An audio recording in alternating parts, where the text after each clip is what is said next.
थेट जाऊयात नाशिकमध्ये छगन भुजबळ सध्या बोलतात। काय नेमकी भावना आहे? 11 एप्रिल महात्मा ज्योतिराव फुले यांची जयंती आणि 14 एप्रिल डॉक्टर बाबासाहेब आंबेडकरांची। या देशामध्ये छत्रपती शिवाजी महाराजांनी राज्यक्रांती घडवली आणि महात्मा ज्योतिराव फुले यांनी समाजक्रांती घडवली। महात्मा फुले यांनी ज्या ज्या गोष्टी समाज सुधारणेच्या मांडल्या त्या सगळ्या गोष्टींचा उल्लेख डॉक्टर बाबासाहेब आंबेडकरांनी ज्यांनी जी घटना केली त्याच्यामध्ये कायद्याचं स्वरूप देण्याचं काम बाबासाहेब आंबेडकरांनी केलं। महात्मा ज्योतिराव फुले, सावित्रीबाई फुले या सगळ्यांचं काम हेच होतं की जात धर्म राज्य याच्या पलीकडे जाऊन सगळ्यांना एक मानव म्हणून समानतेची वागणूक आपण दिली पाहिजे हे त्यांनी सांगितलं। महात्मा ज्योतिराव फुले ब्राह्मणांच्या विरुद्ध नव्हते, ब्राह्मण्यवादाच्या विरुद्ध होते आणि म्हणूनच ज्या वेळा स्त्री शिक्षणाचं असेल किंवा इतर जे काही सतीप्रथा विरोध असेल, केशवपनाच्या विरुद्ध असेल, त्या वेळा भवाळकर असतील, भिडे असतील, भंडारकर असे अनेक जे सुधारक ब्राह्मण होते त्यांनी महात्मा ज्योतिराव फुल्यांना साथ दिली। त्यांना त्यांच्या समाजातून त्रास झाला तरी त्यांनी महात्मा फुल्यांच्या बरोबर राहण्याचं काम केलं।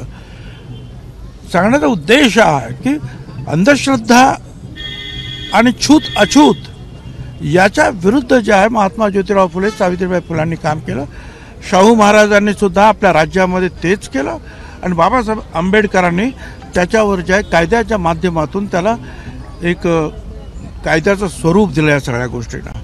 त्याच्यामुळे सगळ्यांचं काम आहे आपल्याला की त्या गोष्टीचा उजाळा लोकांच्या समोर होतो आहे आणि एक मोठ्या प्रमाणावर आज सगळीकडे महात्मा ज्योतिराव फुले आणि बाबासाहेब आंबेडकर यांची जयंती या दोघांचा मेळ साधून हे सप्ताह साजरे होत आहेत। अनेक ठिकाणी व्याख्यानं होत आहेत। त्यांनी जे काही सांगितलं त्यांच्या शिकवणीची उजळणी होते आहे। स्मारकाचं काम साहेब काम चालू आहे आता। महात्मा ज्योतिराव फुल्यांचा मोठा पुतळा नाशिकमध्ये नाही, मला वाटतं 1952 साली, मला साल बरोबर आठवत नाही, डॉक्टर बाबासाहेब आंबेडकरांनी एक अर्धपुतळा बसवलेला आहे नाशिकमध्ये,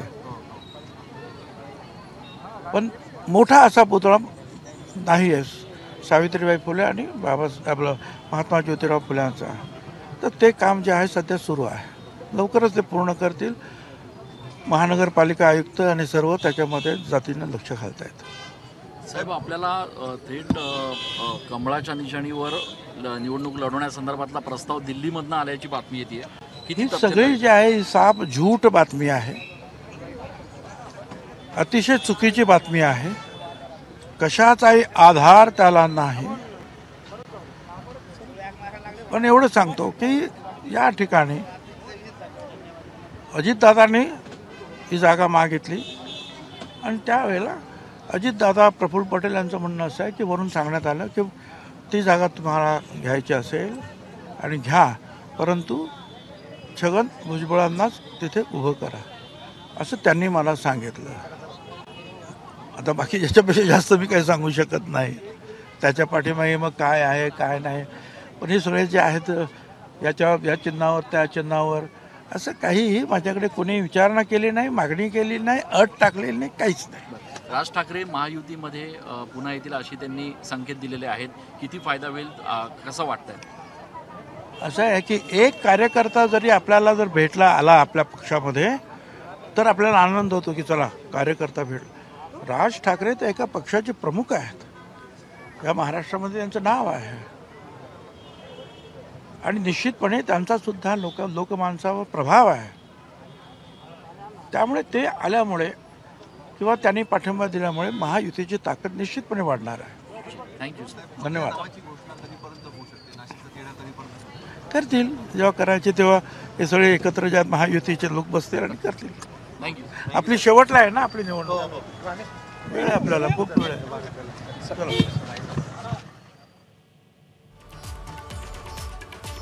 तर छगन भुजबळ सध्या नाशिकमध्ये बोलत होते. नाशिकमधून भुजबळ यांनाच उभं करा अशा दादांनी सूचना दिल्याचं त्याने सांगितलेलं आहे.